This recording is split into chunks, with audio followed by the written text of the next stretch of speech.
히브리 4장 12절 하나 보고 마치도록 하겠습니다. 히브리 4장 12절에 보면 검 2개가 있다 그랬습니다. 칼, 2날 가진 칼이라는 거죠. 2날 가진 검, 2날 가진 칼입니다. 왜 2날 가진 칼이라고 하냐면 양날 가졌다. 양날. 양쪽에 칼이 이렇게 있다는 거예요. 양쪽에 이렇게 날이 서 있다는 얘기인데요. 그게 하나는 로고스, 하나는 레마를 말합니다. 하나는 로고스를 말하고 하나는 레마를 말하고. 2날 가졌으니까 성경에서 먼저 온 자와 나중 온 자에 대해서는 얘기하는 거죠. 먼저 온 자는 악한 목자고 나중 온 자는 선한 목자를 얘기하는 거예요. 먼저 온 자는 큰 자라고 그러고 나중 온 자는 작은 자다 그렇게 말하는 거죠. 그래서 예수님은 나중 온 자로 왔기 때문에 자기를 작은 자라 이렇게 표현했죠. 소자, 작은 자, 소자에게 한 것이 작은 자에게 한 것이 곧 내게 한 것이다. 이런 얘기를 하죠. 주님을 말하는 것입니다. 책들이 있다면 성경 요한계시록에 책들이 있다면 작은 책이 있죠. 그럼 작은 책이 복음인 거예요. 작은 책. 그러니까 책들이 있고 그다음에 작은 책 이렇게 있어서 작은 책이 복음이고요. 율법과 복음이라고 하는 것에서 율법 먼저 오고 그다음에 복음이 나중에 온다 이런 얘기고요. 모세와 예수 그러니까 모세, 엘리야, 침례 요한이 하나의 그 덩어리로 모세가 엘리야로 엘리야가 침례 요한으로 해서 율법의 사람들이 구약에서 이렇게 내려온다면 침례 요한까지예요. 그다음에 예수님이 오셨어요. 그러니까 앞에는 율법이 온 거고 뒤에는 복음이 온 거죠. 그래서 앞에 온 자는 큰 자고 뒤에 온 자는 작은 자고 앞에 온 자가 먼저 온 자고 뒤에 온 자가 나중 온 자다. 이렇게 해서 나중 온 자가 먼저 되고 먼저 온 자는 나중 될 것이다. 이렇게 되는 거죠. 그러니까 모세와 엘리야와 침례 요한이 나중되고 나중에 그리고 예수님이 오셔서 그 나중된 자가 먼저 될 것이다. 그가 머리가 될 것이다. 이런 거죠. 나머지들은 다 꼬리가 될 것이고 그가 머리가 될 것이다. 이렇게 바뀐다. 이런 얘기입니다. 그래서 앞에 있는 것들이 죽으면 레마가 드러나는 거죠. 그러니까 로고스가 이 땅에 내려와서 죽으면 레마가 드러나게 된다. 그래서 히브리서 3장 1절부터 6절에 모세는 종으로 섬겼고 예수님은 아들로 섬겼다. 그런 이야기가 나오죠. 처음에는 이제 침례 요한까지는 진짜 결혼하는 게 아니에요. 들러리예요. 그래서 친구가 결혼하는데 그 옆에 들러리가 같이 기뻐한다. 그런 말이죠. 그래서 들러리예요. 그러니까 침례 요한까지가 다 들러리고 예수님이 와가지고 신랑 되신 예수님이 우리와 진짜 결혼을 하게 된다. 이런 얘기입니다. 그러니까 그 앞에는 다 들러리고 나중에 오신 예수님과 우리는 진짜 결혼을 하게 된다. 그래서 들러리와 진짜 결혼, 먼저 온 자와 나중 온 자의 그 중간에 누가 마지막에 이제 그 중간을 딱 갈라놓느냐면 모세, 엘리야, 침례 요한입니다. 모세, 엘리야, 침례 요한이 앞에 있는 구약과 신약을 가운데서 갈라놓는 거예요. 이걸 갈라놓는 게 이제 율법 안에서 죽으시는 예수님이란 말이에요. 율법 안에서 이것을 죽어서 예수님이 죽으심으로 이 침례 요한까지의 모든 것이 예수님의 시작은 아주 작아도 침례 요한보다 더 크다 이렇게 되는 거죠. 그래서 어린아이가 예수님 안에 있어도 예수님 안에 있는 어린아이라도 침례 요한보다 크다. 왜냐하면 그때까지가 끝난 거니까 그 이후에 이것이 뒤에 있는 것이 이제 선한 것이다. 앞에 있는 건 악한 것이고 뒤에 있는 건 선한 것이다. 그러니까 악과 선이 여러분 생각할 때는 악한 건 나쁜 거, 선한 건 좋은 거 이렇게 생각하겠지만 악과 선이 함께 있는 거죠. 그래서 이게 함께 하나로 어울려져 있는 거 이렇게 되는 것입니다. 먼저 우리가 알아야 되는 게 있는데 그게 악한 목자, 나중에 아는 것이 선한 목자 이렇게 알게 되는 거죠. 하나는 율법으로 나를 강도질해서 나를 반으로 잘라 죽이고 나중에 오는 분이 선한 사마리아인이 돼서 나를 구원해 주신다.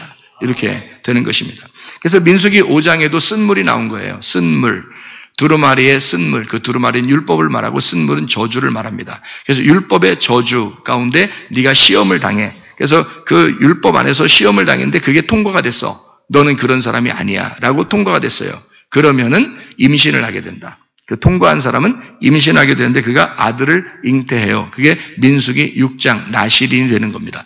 하나님의 그러니까 민수기 5장에서 통과가 되면 민수기 6장에 나실인이 나오거든요. 나실인이 되는 거예요. 그럼 나실인은 하늘나라에서 하늘나라의 그 아들이 되는 이 땅에서 아들의 모습을 사는 거죠. 고통 속에서. 그리고 하나님 나라의 모습을 이제 그려내는 그런 나실인이 된다. 그러면 하나님은 그 나실인을 그 하나님의 그 선택된 구별된 자를 보호하시는 겁니다. 여러분과 제가 그럼 뭐가 돼야 되는 거예요? 율법을 통과해서 아들을 임신한 주의 사람들이 돼야 되는 거죠. 나실인이 돼야 되는 거죠. 그러면 이 나실인 하나님께서는 어떻게 그냥 종처럼 내버려 두지 않고 하나님의 아들을 만들어요. 그리고 하나님의 아들을 보호하시는 것이 하나님의 목적입니다. 그러고 난 다음에 이것이 출산하게 되면 진리의 말씀이 이 아들이 출산하게 돼서 열매로 하나가 된다는 거죠. 그러니까 우리는 제대로 말씀을 이제 여기 속에서 우리 속에서 깨달아져 가지고 이게 나오면요, 그게 열매가 돼요. 그러니까 이것은 뭐 다른 어떤 뭐 행함을 얘기하는 게 아니에요. 성경에서 말하는 열매는 행함이 아니에요. 믿음입니다. 믿음이 행함인 거예요. 곧 행함이 믿음인 거고요. 그러니까 제대로 된 믿음을 가지면 행함이 나타나는 거고, 행함은 삶이에요. 삶에서 믿음이 나타나는 거예요. 그러니까 이게 똑같은 거라는 거죠.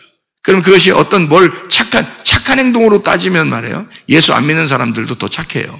그리고 공덕을 쌓아야 되니까 불교 다니는 사람이나 천주교 다니는 사람이나 다른 이단들도 착한 사람들도 많습니다. 근데 그런 착한 걸 성경에서 선하다고 얘기하지 않습니다.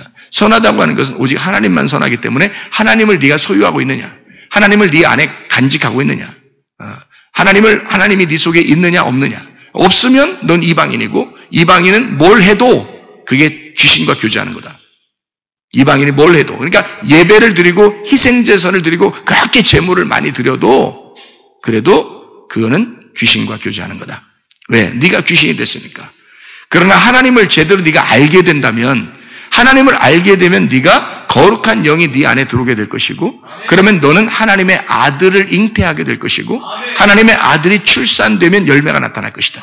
그러니까 이 속에서 하나님의 아들이 된다면 하나님은 아들을 보호하게 된다. 하나님은 아버지니까, 우리 아버지가 아들을 보호하기 위해서 우리를 살아가게 하신다. 그러니까 우리가 살아가는 동안 하나님께서 우리를 반드시 보호하신다.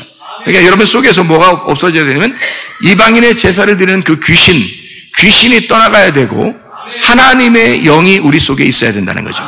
하나님의 영이 우리 속에 있으면 하나님이 우리를 보호하시게 된다는 거예요. 성경의 모든 핵심이 뭐예요?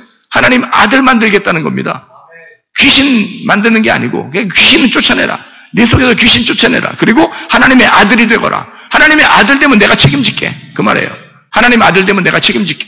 그 말이에요. 그러면 귀신이 떠나가야 되겠죠. 악한 영이 떠나가야 되겠죠. 다른 말씀이 떠나가야 되겠죠. 옛날 그 말씀들이 떠나야 되겠죠. 그러면 내가 가지고 있는 거, 나 자신이 떠나가야 된다는 말이에요. 내가 떠나가고 그리스도 예수, 성령이 내 속에 오게 되면 그 영이 거룩한 영, 깨끗한 영이기 때문에 그가 들어오면 내게 진리의 말씀을 알게 한다는 거죠.